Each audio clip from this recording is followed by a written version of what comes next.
ಎಲ್ಲ ವೀಕ್ಷಕರೇ, Durga expert Kannada YouTube ಚಾನಲ್ಗೆ ಸ್ವಾಗತ. ಇವತ್ತು ಮಿತ್ರ L1 ಡಿವೈಸ್ನ ಯಾವ ರೀತಿ ಇನ್ಸ್ಟಾಲ್ ಮಾಡೋದು, ಯಾವ ರೀತಿ ಯೂಸ್ ಮಾಡೋದು ಅಂತ ಈ ವಿಡಿಯೋದಲ್ಲಿ ಹೇಳ್ಕೊಡ್ತೀನಿ. ಆ ವಿಡಿಯೋ ನೋಡೋಕ್ಕೆ ಮುಂಚೆ ನಮ್ಮ ಚಾನಲ್ಗೆ ಸಬ್ಸ್ಕ್ರೈಬ್ ಆಗಿ ಪಕ್ಕದ ಬೆಲ್ ಬಟನ್ ಒತ್ತಿ, ನಿಮಗೆಲ್ಲ ನೋಟಿಫಿಕೇಶನ್ ಬರುತ್ತೆ. ಬನ್ನಿ ವಿಡಿಯೋ ಸ್ಟಾರ್ಟ್ ಮಾಡೋಣ. ಅಷ್ಟು ಗೂಗಲ್ ಬ್ರೌಸರ್ ಓಪನ್ ಮಾಡ್ಕೊಳ್ಳಿ. ಅದರಲ್ಲಿ ನೀವು ಬಂದುಬಿಟ್ಟು ಮಿತ್ರ ಡಿವೈಸ್ ಅಂತ ಸರ್ಚ್ ಮಾಡಿ. ಅದರಲ್ಲಿ ಸರ್ಚ್ ಮಾಡಿದಾಗ ಫಸ್ಟ್ನೇ ವೆಬ್ಸೈಟ್ ಬರುತ್ತೆ ನೋಡಿ, ಅದನ್ನು ಕ್ಲಿಕ್ ಮಾಡಿ.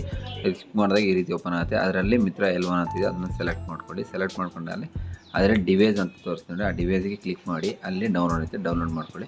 ಅದು ರೈಟ್ ಮಾಡಿಕೊಡಿ, ಕಟ್ಟು ಸಬ್ಮಿಟ್ ಅಂತ ಕೊಡಿ. ಆಗ ನಿಮಗೆ ಡಿವೈಸ್ ಡೌನ್ಲೋಡ್ ಆಗುತ್ತೆ. ಅದೇ ಪಕ್ಕದಲ್ಲಿರೋ RD ಸರ್ವಿಸ್ನ ಡೌನ್ಲೋಡ್ ಮಾಡ್ಕೊಳ್ಳಿ. RD ಸರ್ವಿಸ್ ಡೌನ್ಲೋಡ್ ಮಾಡ್ಕೊಂಡು ಅದರಲ್ಲಿ ವಿಂಡೋಸ್ ಇರುತ್ತೆ, ವಿಂಡೋಸ್ನ ಡೌನ್ಲೋಡ್ ಮಾಡ್ಕೊಳ್ಳಿ. ಅದನ್ನು ಓಕೆ ಕೊಟ್ಟು ಸಬ್ಮಿಟ್ ಅಂತ ಕೊಡಿ. ಆವಾಗ ಇನ್ಸ್ಟಾಲ್ ಆಗುತ್ತೆ ನಿಮ್ಮ ಬ್ರೌಸರ್ನಲ್ಲಿ. ಅಲ್ಲಿ ನೋಡಿ, ಬ್ರೌಸರ್ನಲ್ಲಿ ಇನ್ಸ್ಟಾಲ್ ಆಗಿದೆ. ನೀವೇನು ಮಾಡೋಕ್ಕಂದರೆ, ಈಗ ಬ್ರೌಸರ್ನಲ್ಲೇ ಇನ್ಸ್ಟಾಲ್ ಆಗಿರೋದನ್ನ ಅಲ್ಲಿ ಹೋಗಿ ಓಪನ್ ಅಂತ ಕೊಡಿ. ಓಪನ್ ಅಂತ ಕೊಟ್ಟರೆ ಅಲ್ಲಿ ಅದು ಎರಡೂ ಡೌನ್ಲೋಡ್ ಆಗಿರ್ತದೆ ನೋಡಿ. ಎರಡು RD ಸರ್ವಿಸ್ನ ಫಸ್ಟ್ ಇದನ್ನು ರೇಟ್ಲಿಗೆ ಅಡ್ಮಿಟ್ ಅಂತ ಕೊಟ್ಟರೆ ಆಗುತ್ತೆ.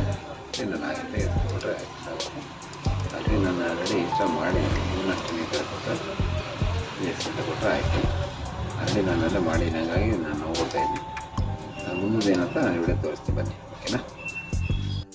ನನಗೆ ಮಿಂತ್ರ ಡಿವೈಸ್ನ ಟೆಸ್ಟ್ ಮಾಡೋದಕ್ಕೆ CS ರಿಜಿಸ್ಟರ್ ನಂಬರ್ ಓಪನ್ ಮಾಡ್ಕೊತೀನಿ. ರಿಜಿಸ್ಟರ್ ಲಾಗಿನ್ನ ಈಗ ರಿಜಿಸ್ಟರ್ ಲಾಗಿನ್ ಓಪನ್ ಮಾಡಿ, ಅಲ್ಲಿ ಲಾಗಿನ್ ಅಂತ ಮೈ ಅಕೌಂಟ್ ಓಪನ್ ಮಾಡ್ತೀನಿ. ಅಲ್ಲಿ CSC ID ಹಾಕ್ಬಿಟ್ಟು ಕ್ಯಾಪ್ಚರ್ ಕೋಡ್ ಹಾಕಿ ಫಿಂಗರಿಗೆ ಓಕೆ ಕೊಡ್ತಾ ಇರ್ತೀನಿ. ಓಕೆ ಕೊಟ್ಟಾಗ ಯಾವ ರೀತಿ ಬರುತ್ತೆ ಅಂದರೆ, ಈಗ ನೋಡಿ ಓಕೆ ಕೊಡ್ತೀನಿ. ಈಗ ಓಕೆ ಕೊಟ್ಟು ಓಪನ್ ಮಾಡಿದ್ದೀನಿ. ಓಪನ್ ಮಾಡಿದ್ರೆ ಯಾವ ರೀತಿ ಬರುತ್ತೆ, ಎಷ್ಟು ಬೇಗ ಓಪನ್ ಆಗುತ್ತೆ ಚೆಕ್ ಮಾಡೋಣ. ಫಿಂಗರ್ನ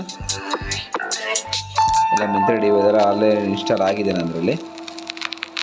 ಓಪನ್ ಆಗುತ್ತೆ. ಈಗ ಸರ್ವಿಸ್ ಇದೆ, ಓಪನ್ ಆಗುತ್ತೆ. ನೋಡಿ ಓಪನ್ ಆಯ್ತು. ಈಗ ಫಿಂಗರ್ ಓಕೆ ಕ್ಯಾಪ್ಚರ್ ಕೊಟ್ಟಿದ್ದೀನಿ. ಈಗ ಫಿಂಗರ್ ಲೈಟ್ ಆನ್ ಆಯಿತು, ಅದ್ರ ಮೇಲೆ ಫಿಂಗರ್ ಇಟ್ಟಿದ್ದೀನಿ. ಈಗ ಲಾಗಿನ್ ಓಪನ್ ಆಗುತ್ತೆ ನೋಡೋಣ.